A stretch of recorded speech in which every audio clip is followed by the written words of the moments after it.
Just fired! Just fired! Jeez!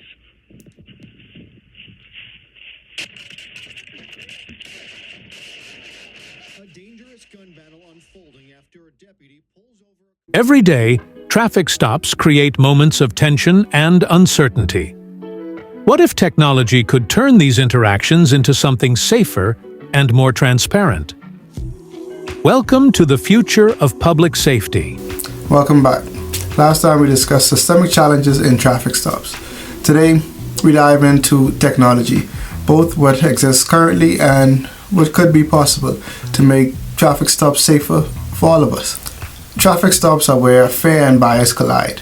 And human error isn't something that we can eliminate, but it is something that we can mitigate. And that's where technology comes in. For instance, a study from the University of North Carolina showed that black drivers were 63% more likely to be stopped, even though they drive 16% less.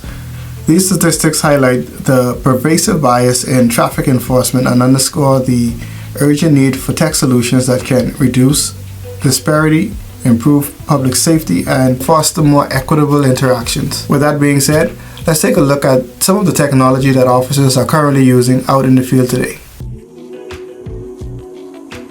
Body cams have undoubtedly transformed accountability by providing an unbiased record of police-civilian interactions. These recordings have been crucial in investigating incidents, identifying misconduct, and ensuring transparency.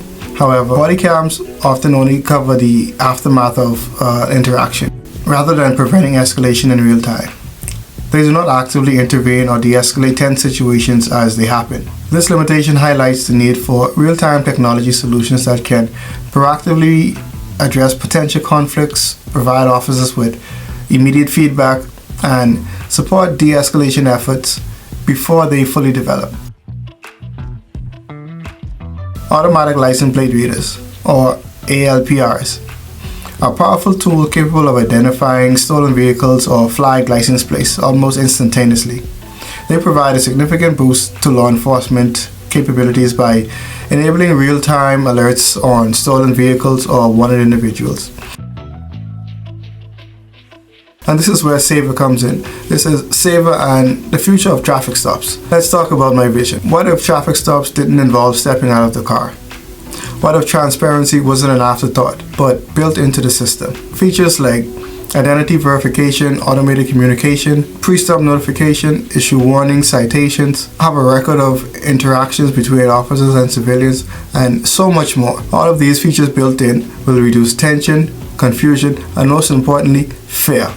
And this isn't just tech for tech's sake. This is tech designed to save lives. How are we going to address these challenges such as trust and privacy? And how do we ensure that personal data isn't misused? Well, SAVER's design prioritizes data encryption and minimal data retention. No data will ever be saved by us, but encrypted on your mobile device, so we never have access to none of your information. Trust. To succeed, any tech must be transparent and community-backed, which will enable us to succeed. And that's why ongoing public feedback is going to be critical in building out this proof of concept MVP, if you want to call it that. And that's all I have in this video. I just wanted to give a quick update on, at least dive a bit deeper into the technology that we currently have and my idea on how it's going to help police officers in the field when it comes to traffic stops. In the upcoming videos, I'll start to highlight or share some of the development process and how it's going. My ambitious goal is to have a POC, a proof of concept, within a month. Realistically, probably a month and a half. I don't want to spend too much time on just building it out and not getting feedback. So it's going to be relatively quick. I'm not going to implement all of the features that I want right away, but it's going to be enough to get you guys involved, get your feedback, and just get your opinions on what I'm building. So that's all I have for this video, and I just want to say thanks for watching if you made it this far. And if you want to be right there on this journey as I build this out, don't forget to subscribe to the channel, leave a like, comment, and stay engaged. Your feedback is going to be greatly appreciated. The interactions will be greatly appreciated, and that's all I have for this video, and I'm out.